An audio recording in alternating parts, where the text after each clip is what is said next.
Okay, so you can see that the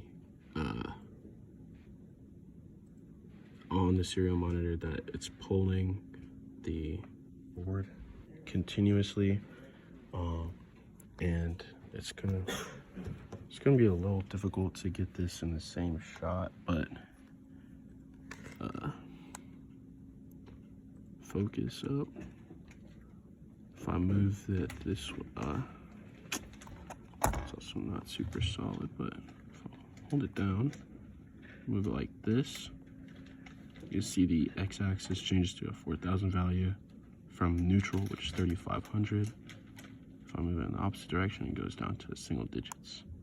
Same thing for y. It's oriented weirdly because of the board, but it does work.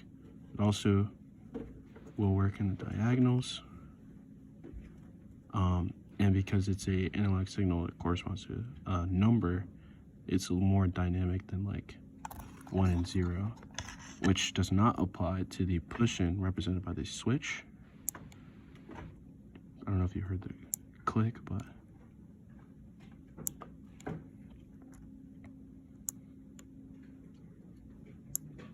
it's hard to catch it because it's going fast, and it only will show the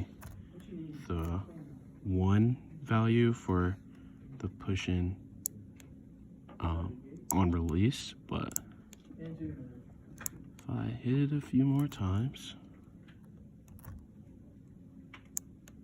there he goes. Oh, it was just taking a while. Nope. Yeah, they're coming through. Okay. Interesting note that there's a delay for the switch as opposed to the X and Y directions that were really immediate, but there you go. Interface complete.